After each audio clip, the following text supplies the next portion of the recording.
Hello, and welcome to my presentation on genocide and the Native American experience.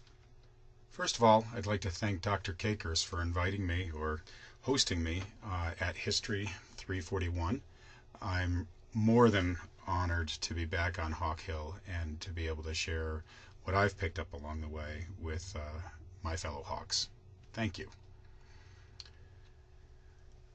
My name is Tom Keefe. I'm a professor at REMCAD in Denver, Colorado, the Rocky Mountain College of Art and Design. I teach the humanities sections in the liberal arts department.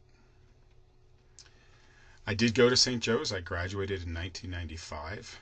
While I was at St. Joe's, I studied both history and comparative theology. In the history department, I studied a lot under Dr. Miller and Dr. Smith, and in the theology department, Dr. Aspen and Dr. Carpenter. Probably should have studied a little bit more, but I did have a wonderful experience. Here's a picture from 1993 or 1994. The guys that I lived with in Xavier Hall, we all got into our Sunday finest because the Prime Minister of Ireland came to speak at the school. But probably the best summer of my college experience was 1994. Between my junior and senior year, I was able to go hiking in Central America for a while, and I also worked at the House of Representatives for U.S. Congressman Jack Reed, 2nd District, Rhode Island, who's currently the senior senator from Rhode Island. So it doesn't hurt to have a senator on your resume, I can tell you that. When I studied with Dr. Miller, I had two courses with him, the Civil War, and I also did an independent reading with him, and that I specifically did on Native Americans, or more accurately, U.S. government policy on Native Americans and towards Native Americans. And that was really influential in shaping the direction that my life went. And I was also fortunate enough to have Dr. Aspen for 3 classes, and the reason I include Dr. Aspen in this presentation here is because of the course in particular, Religious Autobiography and Religious Visions in Modern Fiction. I really got into identity construction and the Jungian philosophies of psychology, as well as Joseph Campbell, and that actually brings together my interest in politics, sociology, genocide education, and religion, and how our identity construction impacts all of those. So as I said, today I'm a professor at REMCAD. I do work on identity construction. My doctorate's in faith formation, and my master's is in genocide and crimes against humanity. And I would say that those people there, Joseph Campbell, Dr. Aspen, Young, Fowler, and Goffman, have all influenced the way I approach my studies and shaped me personally as well. Probably the meat and potatoes of what I've done so far has been my blog and book on this day in genocide. I try to break it down and put it in layman's terms, keep it really simple. I use a lot of public sources, and it's really just a day-by-day diary of the experience of genocide in the world. One of my major starting points is that genocide is ordinary, not extraordinary. And so I think sometimes when we focus so much on the Holocaust and World War II that we neglect to study what came before, specifically the Armenian genocide and all of the things that have come afterward, while we continue to watch politicians chant and say never again. I currently working on a number of projects, but I just finished up a project on genocide art, since I am working at an art college. I finished a piece on how genocide is depicted on authentic sites as well as off-site locations. And the bottom left-hand corner there is my dissertation on Catholic education and faith formation, and a couple of other projects that I've worked on. The picture to the left is actually known as the Western White House. A man in Colorado was trying to tempt the president into building a permanent summer house here in Denver, and as far as they got was just the foundation stone. So today's presentation is coming from the perspective that I think that we often talk more about what other demographic tribes, religions, nations, ethnicities, races do to our perception of our demographic tribe, and we don't often take ownership enough of what has happened within our own demographic tribes. And in this case, for today's purposes, I don't think Americans have taken as strong of a stand educationally and morally about the Native American and African American experiences. At the same time, we demand, say, for example, that the Turks take responsibility for the Armenian genocide, and we point fingers left and right at other groups, but we don't really take enough responsibility, I think, for what we've done. Just look at the recent hearing where the Secretary of Interior was less than sensitive at best to the concerns of the Congresswoman from Hawaii about the Japanese internments. So let's get going. And without any luck, I won't be too boring and you won't look like that. So starting off, genocide, you already know, but it comes from the Greek and Latin terms. It was coined by Lemkin back in 43, and it means the massacre of a race or tribe. The UN Convention for the Prevention and Punishment for the Crime of Genocide has this as the official definition of genocide. And I start here because, first of all, it is the legal definition according to international law, but it's a lot more vague of a definition than I think most people would think. If you look, for example, just a letter E there, forcible transfer of children is an element of genocide. That you don't have to necessarily kill people to be committing genocide, although that obviously is one of the most obvious aspects of genocide. For my purposes, I stick to this: systematic mass killing of people because of their race, ethnicity, nationality, religion. You could add ideology there. The Soviets blocked the inclusion of ideology in the official definition. But for me, this is what I use, and the key parts are systematic and mass killing. So systematic meaning that it's done intentionally by people in power, and the mass killing of people because of race, ethnicity, nationality, or religion. Again, with the Holocaust, we think particularly of religion, but it is more expansive of that. But I also want to go back to the last slide and say it doesn't actually have to only include killing. It can include the intent to kill, bodily harm, mental harm, prevention of births, and transfer of children. So here are the 10 stages of genocide. Most of you are familiar with this already. When Gregory Stanton first put it together, there were 8 stages of genocide. He's added discrimination and persecution, and there's a hyperlink there if you want more information. But genocide is going on in the real world, and these are usually the genocides that most people are talking about. I included the Rohingya genocide at the bottom. People are not talking about that enough, but essentially we are comfortable in the field of genocide research, genocide education, talking about the Armenian, German, Cambodian, Rwandan, Bosnian, and Darfur genocides. I put an asterisk there with the German genocide because most people would call it the Holocaust. I prefer the term German genocide because it includes the other groups that were targeted as well as the Jews. So that would include the Poles, the Roma, or to use a derogatory term, the Gypsies. But I think we should stick to the term Roma, even though the term Gypsy might be more well known. It is an offensive term. And then mentally and physically handicapped persons were persecuted as well as homosexuals during the German genocide.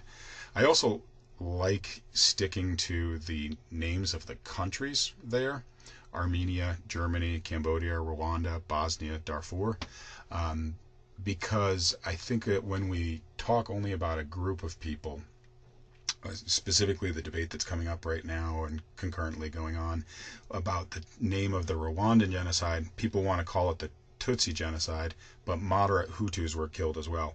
And I think that if we talk about groups of people instead of countries, it can become more divisive. I would allow, though, for the fact that the mistake in this list is that some of these countries are the victim country and some of these countries might be the perpetrating country. So Armenians and the country of Armenia, the rump state that exists today in the aftermath of the fall of the Ottoman Empire, would be the victims, whereas Germany, perpetrators, Cambodia, both perpetrators and victims, Rwanda, both perpetrators and victims, Bosnia, particularly victims, but not completely innocent as well. Darfur, victims, and the Rohingya are a stateless people, as you know, in Burma or Myanmar. Whoops. So one of the questions that comes up, and this is to me a very frustrating question, but I've heard it repeatedly, so I thought I'd address it.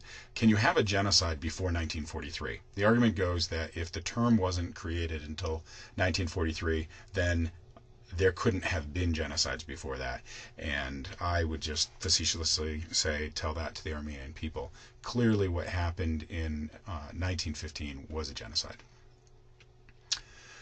And I think also you can look back in history, at least have conversations or debates about whether there are other forms of genocide or genocidal acts and genocides that have happened in time, even in the biblical texts. I think by most definitions, having a group of people go through and utterly destroy everything in a city, man and woman, young and old, ox and sheep and donkey with the edge of the sword, seems like a crime against humanity to me.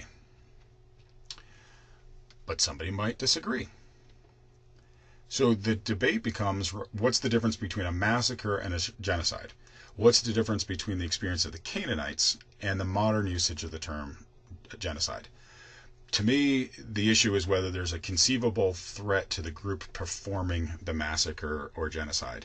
So that if the group who's performing the massacre has a realistic sense of it's us or them survival, we need to kill or be killed, then that's probably doesn't meet the threshold of genocide. And I think, in all seriousness, to go back to the walls of Jericho, while the Israelites were certainly the aggressors, I think you could probably make the argument that it was them or the Canaanites, that the two groups weren't going to coexist.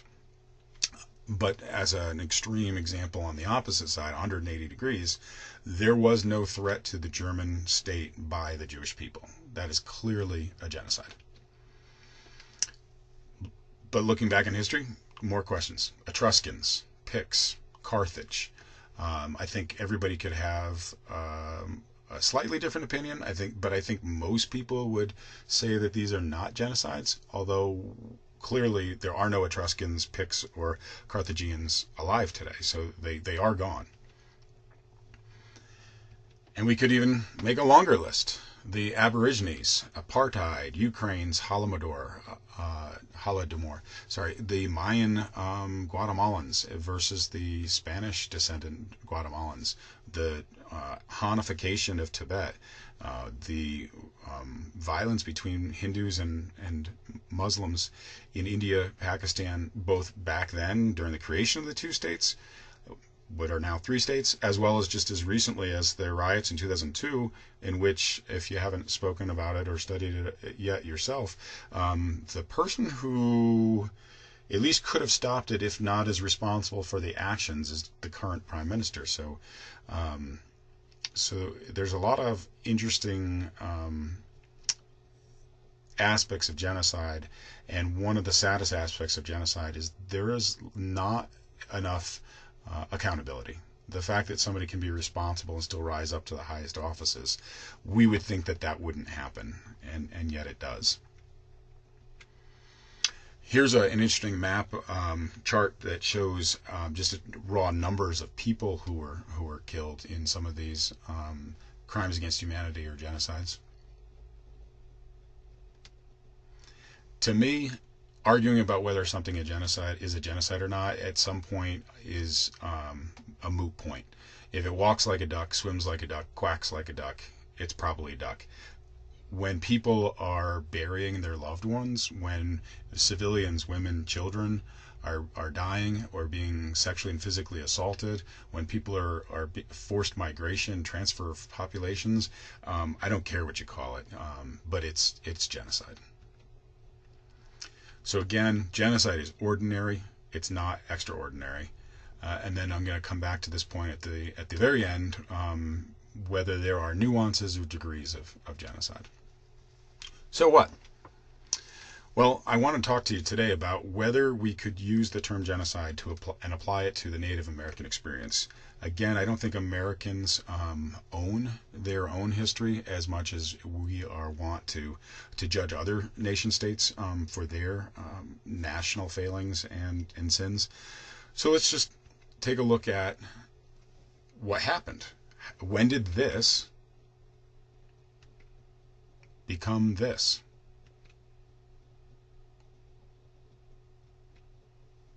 Is there an American genocide?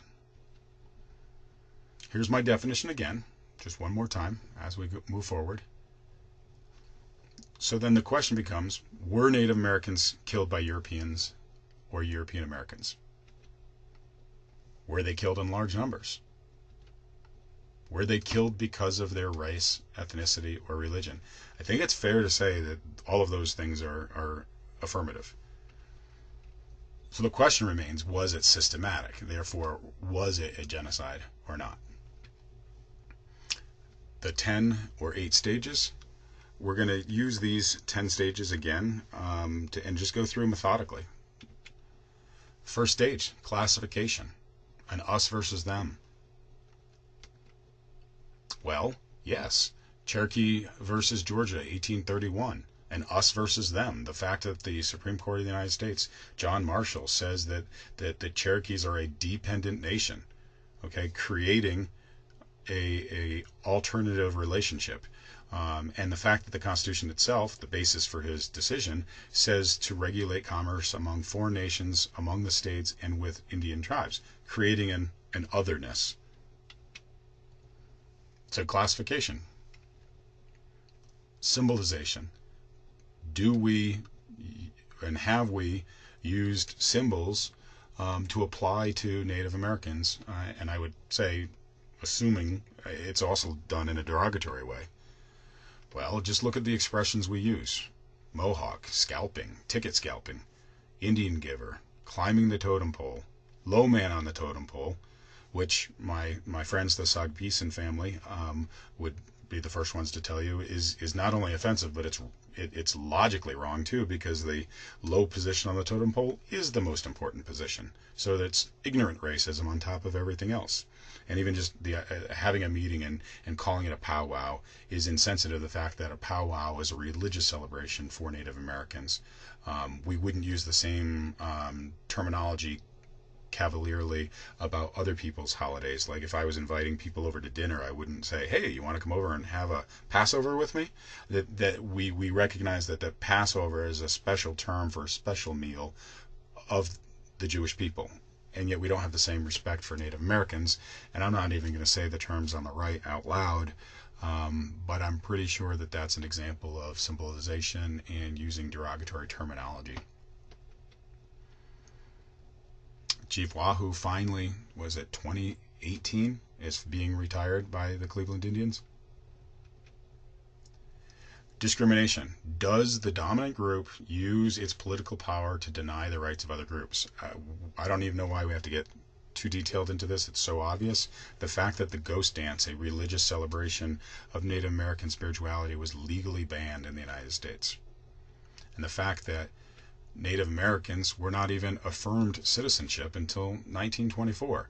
Yes, there were Native Americans who had citizenship, but there wasn't an affirmation of citizenship. It wasn't assumed that they were citizens until the Snyder Act, which is really just a response to the need for soldiers in World War I and a kind of a guiltish make-up call of giving citizenship to those Native Americans who did serve in World War I.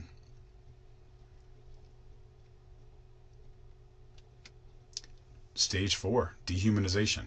Does one group dehumanize or deny the humanity of another group? Does it use language that equivocates human beings to negative things like diseases and vermin, as well as other things that are looked down upon, like insects and animals.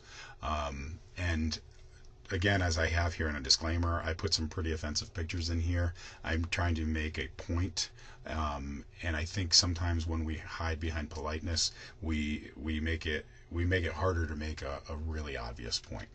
The fact of the matter is, these are offensive. Sexually objectifying Native Americans, in making the assumption that Native Americans are somehow more violent than any other demographic group of humanity. The first term up there, judging somebody by their skin color, and then again, if you look at the rest of them, in different levels of specificness, those are all violent acts, right? Calling them warriors, the fighting Sioux, the fighting Illinois, and then the term brave for a male soldier. Like that, we don't talk about Native Americans in this way with mascots and such as being, spiritual, nonviolent, familial. Okay, we don't talk about those. And then we couch it and hide it by ridiculous phrases and terminology, like in the political cartoon there, that somehow that these pictures up here are a form of honoring Native American traditions. Again, this is offensive. I apologize, but that term on the last slide at the top of the list there, I prefer not to say it. I call it the R word. To me, it's as offensive as the N word. We wouldn't do that to anybody else. Why is it okay to use that terminology about Native Americans? And if you look at these 6 pictures up here, 5 of them I'm pretty sure we would never do. So why is it okay with another group? It's not cool. And to use current events too, and this is not a political statement, I don't care whether somebody is a Democrat or a Republican or a Libertarian, a communist, a socialist, you can go on and on and on, as long as people are respectful to each other and are consistent in their own arguments. I don't have a problem with them. And so this is not about Elizabeth Warren. It's not about Elizabeth Warren versus Donald Trump. It's about identity construction again. If we accept the fact, as Warren states, that her parents told her she was Native American, and the fact that they were in Oklahoma, it's certainly plausible, and the fact that her parents told her that it was because that one of her parents was Native American that they had to leave and were ostracized for the family, you can see how that would all affect how Elizabeth Warren might understand herself. And so my biggest problem here is who are we to tell somebody that they're not Native American? I hear the same argument about Christians, like they're not a Christian. When Mitt Romney ran for president, and the argument is by non-Mormons. Well, are Mormons even Christian? I take people at face value. If somebody tells me they're Christian, I'm going to assume that they know themselves better than I know them. So again, I'm assuming that Elizabeth Warren is being accurate in her recitation of the facts, but if she is being honest and that's what happened, then to my point, it would be racist to caricature her in any other way. And I think it's probably, and I understand there are Native Americans who are not fans of Elizabeth Warren, but I still think that some of the caricaturing of Elizabeth Warren is offensive to Native Americans, regardless of whether you accept Elizabeth Warren as Native American or not. I find it all to be dehumanizing. And I do, again, back to this picture here, I do believe that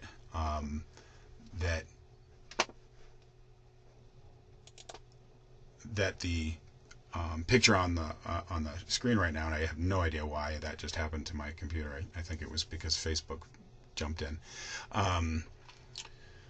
So I'll wait for that to continue to load. But the picture is a picture that is clearly sexually objectifying a woman by using Native American cultural appropriation.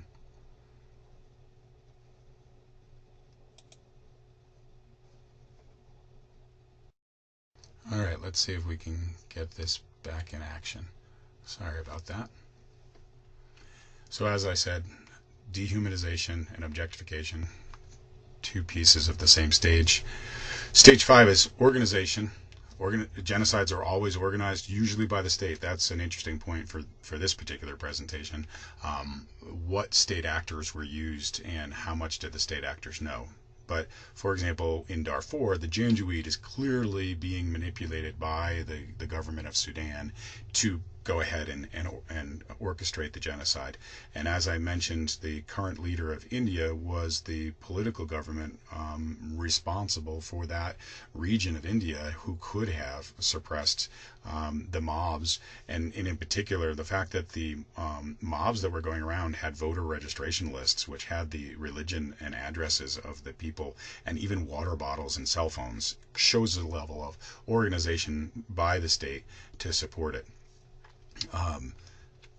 So when we look at unsanctioned attacks in the United States, or what becomes now the United States, that you can see all of these massacres are done by either by the state governments, the federal governments, or unsanctioned by the state and done by people, Christian European Americans who somehow felt that they had the right to perform these massacres, and or didn't think there'd be any consequence.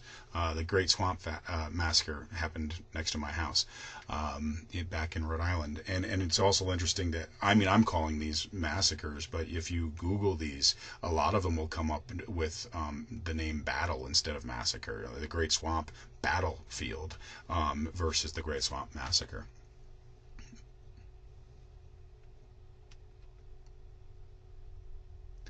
The fact that these take 3 slides and more to go through, the fact that these are sanctioned by the state, these wars, that it continues. I'm going to go backwards.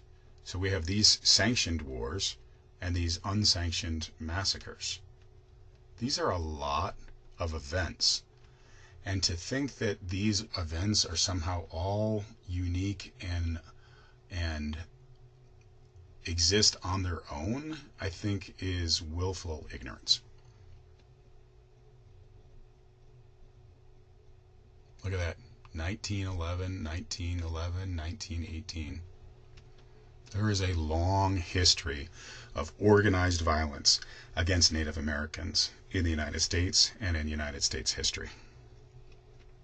Stage 6, polarization. That extremists drive groups further apart.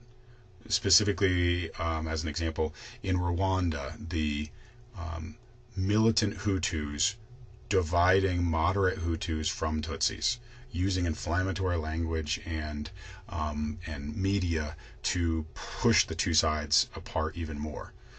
We don't have to look much further than how Russian bots and used Twitter and Facebook and social media to push American groups of liberals and conservatives even further apart during the election of 1819. How about 2016? So that's an example of polarization from current events, but polarization is an important step in the process of genocide as well. You can see it in each of the genocides we've talked about.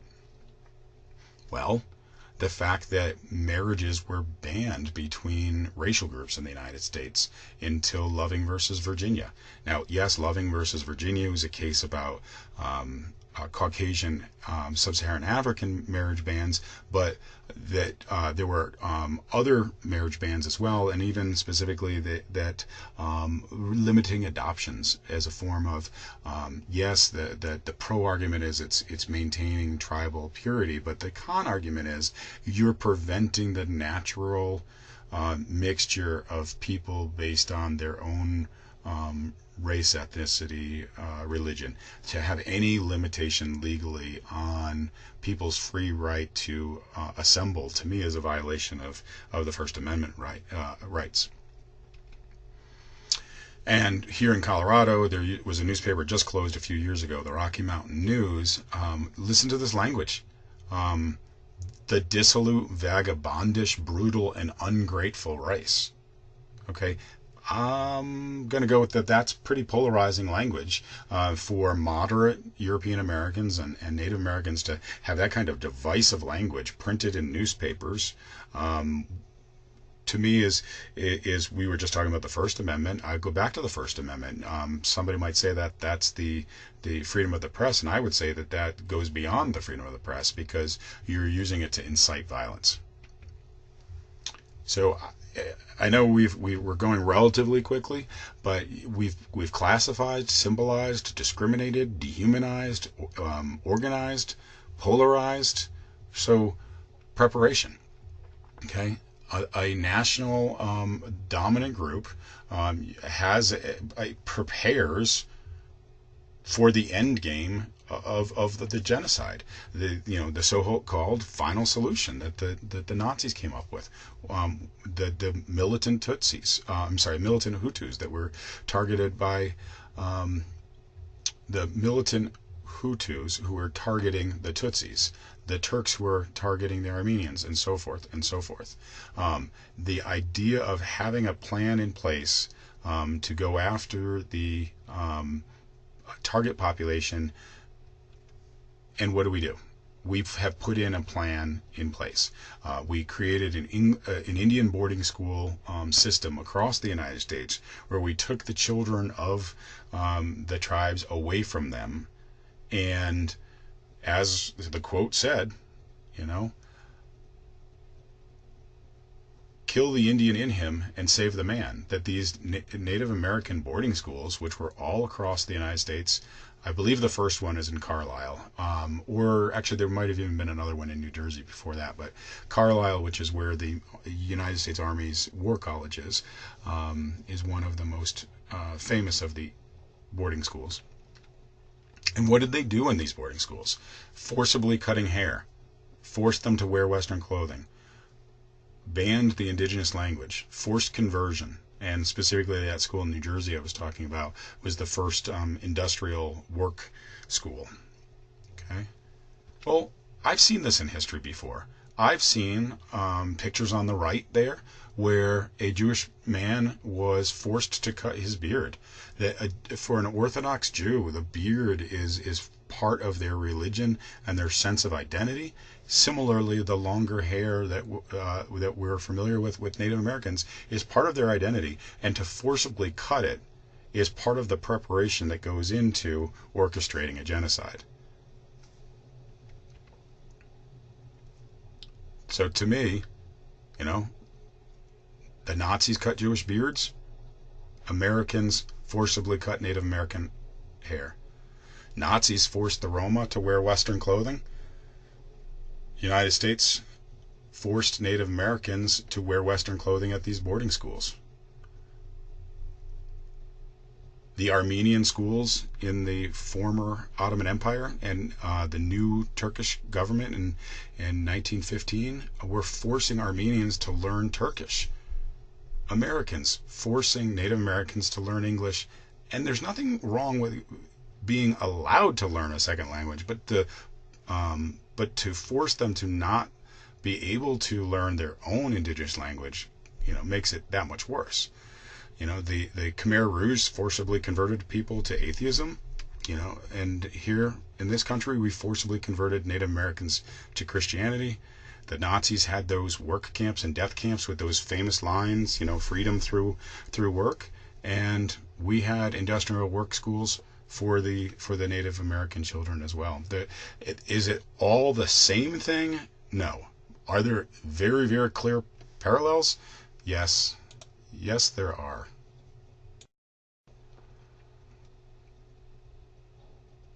And here's just more information about those Armenian schools that I talked about. You might even be able to hear my dog whining in the background. I think there must be a squirrel on the tree. To use another international example, the Irish penal codes that the British government imposed on Ireland, clearly taking away land, language, and religion, or intending to take away religion. And I think the reason I include this here, I am Irish, and I came here for a variety of reasons. My ancestors, rather, came here for a variety of reasons, but one of those reasons is a response to these penal codes. And what frustrates me in terms of my own family history and ethnic history is that the Irish people were being stripped of their culture, language, religion, and language by the British, and they came to the United States and participated in taking away the very same things from Native Americans. So yes, there is clearly stages of preparation, which when you look at the total experience, leads to genocide. Stage 8 is persecutions. Victims are identified and separated out because of their ethnic and religious identity. Death lists might be drawn up. That would be specifically in terms of Armenia, as well as you can see that in Germany and in Rwanda as well. Property is taken, segregated into ghettos, deported into concentration camps or certain regions, and then when they are in those regions, those camps are attacked. Well, I think this is almost self-explanatory, but yes, we have put Native Americans on specific lands. We say we're giving them their own land, when we actually are putting them into camps. In fact, when reservations were first created, they were actually organized underneath the Department of War, not the Department of Interior. And then on the picture on the right here, you can even see that, like, blood degree, 1/5. The fact that, pre-genocide Rwanda had on the driver's license what your ethnicity was. And here on this Native American ID card, it has a blood degree as well. And so that is a stage that leads towards persecution. I think that's on another slide there, but these camps are then attacked. The worst, in my understanding, is one of the worst examples would be here in Colorado, the Sand Creek Massacre, where peaceful Native Americans surrendered to the U.S. government, were in a camp, and then were attacked by drunk, angry, non-soldier European American citizens. But to my point, the U.S. Army stood by and watched the drunk attack by European American civilians towards and against Native Americans. That leads us to extermination, the mass killing, otherwise known as genocide, because the killers don't think that their victims are human. And I would also say that they don't think there's going to be any reprisal because of this, again, explicit or implicit state sponsorship. And I would say that in the Native American experience, these stages, the organization, preparation, polarization, and extermination, happen cyclically. They happen concurrently at the same time, and then it reoccurs throughout the last 400 or 500 years of history in this great continent. It's not as clearly a linear set of stages the way that we might see in for example, Rwanda or in Germany, but the same stages are there. Here's a picture of the Sand Creek Massacre site, and notice that it says massacre there. The entrance to the historic site actually has another stone that says battle site. So this is what we did. This is what U.S. government soldiers did to Native Americans as recently as 110 years ago. It's at the end of the Indian Wars. These were hunting bands that were returning to their camp, and they were ordered to disarm. And I don't know how much of the story you're aware of, but there was a deaf Native American man who had a gun and didn't understand that they were being disarmed. And similar to Lexington and Concord, nobody knows exactly what happened next, who fired what. But the fact that the U.S. Army soldiers were already in a position and had fields of fire and killing lines laid up with the Hotchkiss guns shows the level that they were prepared to take, and it shows what was going on in their mind, which is indicative of the overall, again, implicit, explicit state sponsorship for killing Native Americans. Do we talk about the fact that we've killed tens and hundreds of thousands of Native Americans in the country's history? Well, I don't think we do. I think we parse it into small pieces, and I think we talk about individuals who have killed and might be responsible for Native Americans, but I don't think we've taken a collective sense of responsibility. I think that we deny that there's a Native American genocide. We kind of consider it to be a sad, unforeseeable, unstoppable situation that happened. Have you ever heard anybody in a position of power call the Native American experience a genocide? Were they an elected person? Probably not. There's a lot of denial in the world. There are people that get called out, rightfully so, for denying the Holocaust, but I don't see the same level of anger towards Turkey. We continue to trade with them. They're still part of NATO. Everybody who runs for president says, when I'm president, I'll call it what it is. I'll call it a genocide. But Obama didn't, and Bush didn't before him. I don't think we take the same approach to violence and Zionism in Palestine, Israel, as we expect people in Germany to take responsibility for the German Holocaust. We don't require Americans to take collective responsibility for what, in my opinion, is an American genocide. Sam Brownback was a senator, then governor, and I believe he's now an ambassador. And he was from Kansas. He did add an apology into an appropriations bill way back in 2010. And this, to me, is yes, I want to give him praise for putting it in there, but the fact that nobody said it out loud and they didn't vote on it as a standalone document shows you the lack of sensitivity, accountability, or ownership that we have. They even took out the preamble, which explained the apology, that with a historical context of what it is that have happened to Native Americans, with women and children being killed, the Trail of Tears, the Long Walk, the Sand Creek Massacre, Wounded Knees, all of this that would have given context to, we apologize on behalf of the United States to all Native Americans for instances of violence, maltreatment, and neglect. Well, that's not the same thing as specifically owning what we did do as a nation. So the 10 stages of genocide are listed here again, and I think we've gone through and shown where there are examples of the stages of genocide in the history of the United States and the history of the Native American experience. So in conclusion, I want to go back to the definition. I want to specifically point out a couple of things here. Killing members of the group, in whole or in part, deliberately inflicting group conditions to bring about physical destruction, like, for example, forcibly corralling human beings on reservations that are not as quality of the land in which was taken, and putting a large population on a poor quality piece of land is going to do what?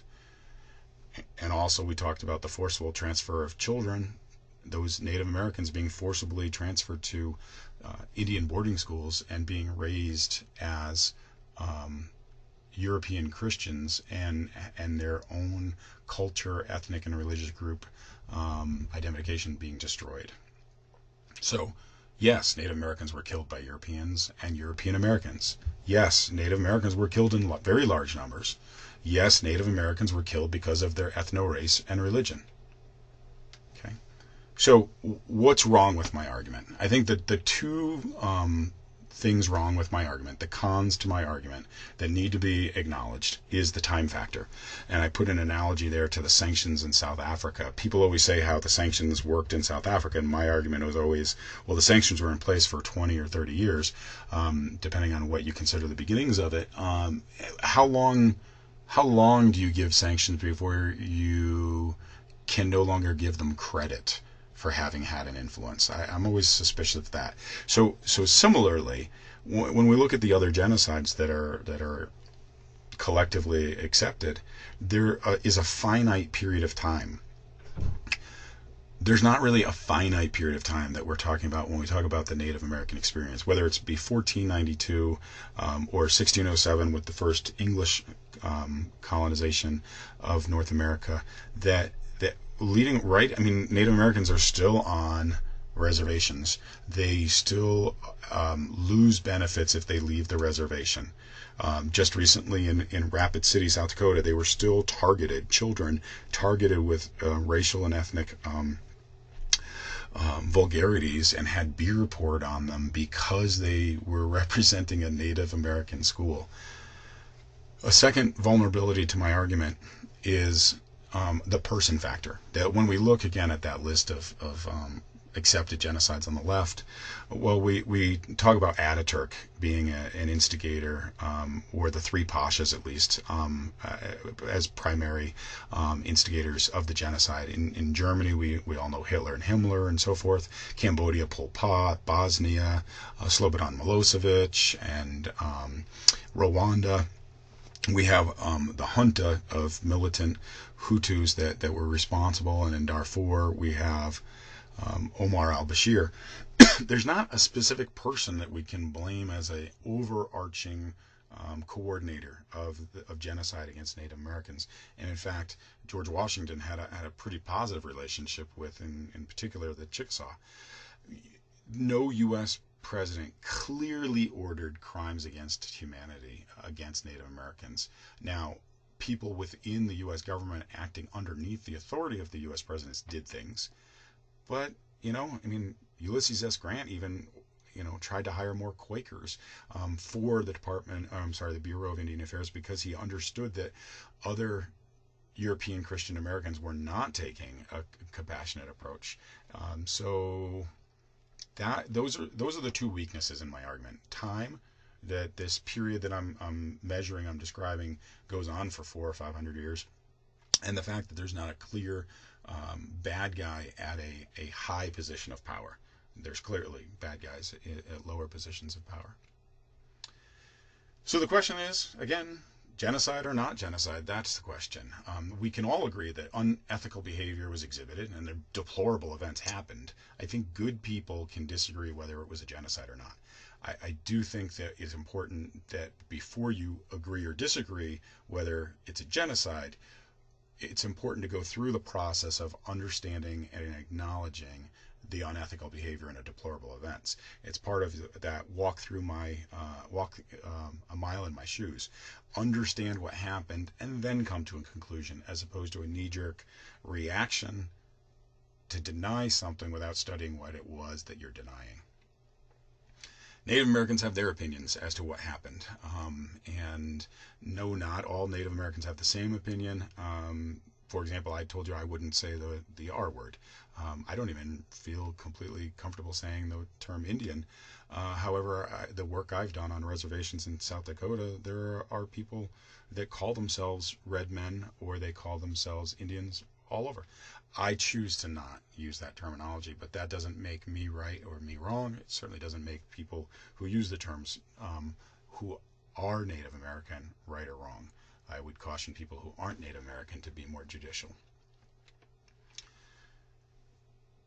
This is, again, an example of Native American humor and catharsis of the pain too, right? That Native Americans used to be the single dominant ethno-race and religion on this continent. Where are they now? How many of them are there now? Walk a mile in each other's shoes. I think personally, as a white male heterosexual Christian, I have a lot of responsibility because I do have white privilege. I live in a very comfortable position socially and socioeconomically, and it's important to reach out and try to understand the experiences of non-dominant groups. So, if not genocide, then what is it? I think the Native American experience, we might have near universal agreement that it was a unfortunate crime against humanity. One of the things I'm working on for the future is we do pretty easily divide homicide into first, second, and third degree. Why not take that terminology and apply it to genocide? There are certainly, if we say that the destruction of a race, religion, ethnicity, or demographic group, that the end, if they are gone, then that to me should be the basic definition of genocide. And so, we can mince words about malice and premeditated. Clearly, the German genocide was premeditated and had malice.